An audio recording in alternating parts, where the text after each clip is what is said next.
Wicket ভালো wicket ছিল। Wicket স্পটই ব্যাটিংটা দুইটাই ভালো উইকেট ছিল। বোলাররা আমাদের ভালো করেছে। আসলে ভাই আমার ডিউটি এটা যে ভালো বোলিং করা, যত ডট খেলাতে পারি ওদেরকে, এটা আমাদের জন্য ভালো। ওদের জন্য বেশি প্রেশার পড়বে, বাট আর একটু ভালো করার জায়গা ছিল।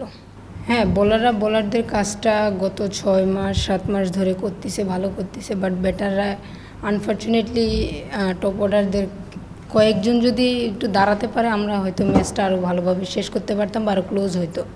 এরকম সামটাইম এরকম ম্যাচে হয়ে যাচ্ছে। হ্যাঁ, জ্যোতি আপু খুব দায়িত্বশীল পার্সন একজন। তিনি সবসময় আমাদের এরকমের সিচুয়েশনে উনি যত লং খেলার চেষ্টা করে, এবং তাকে আমরা কেউ সাপোর্ট করতে পারতেছি না বিধায় আমরা এই অবস্থা হচ্ছে। বাট চেষ্টা করতেছি সবাই।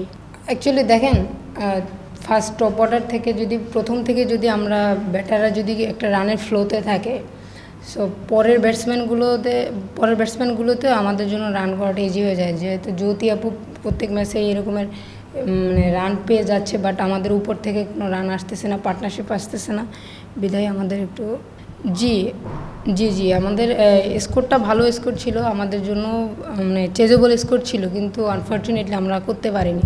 বাট উইকেটটা ভালো ছিল। না, মানে সিম্পল, যেরকম আমাদের টার্গেটও ছিল 140-50-র মধ্যে, তো ওদের টার্গেটটাও সেমই ছিল। প্ল্যানই ছিল যে বল টু বল খেলার জন্য ওভার বাউন্ডারি তো আসবেই, ওভারে চেষ্টা করবে, বাজে বলটা পানিশ করলে ওভার বাউন্ডারি আসার কথা ছিল, সেটা আর হয়নি আর কি। না, উইকেটটা ভালো, বললাম তো উইকেটটা ভালো, ব্যাটাররাও খুব সুন্দর বল আসতেছে ব্যাটে। সো আমরা অ্যাকচুয়ালি আমাদের ফল্ট আমরা করতে পারিনি। না, আমরা টসে জিতে ফিল্ডিং করতাম। For more updates, subscribe to our YouTube channel and click on the bell icon. Follow us on Facebook and Instagram. Download T-Sports app to enjoy exciting games and highlights. Visit tsports.com.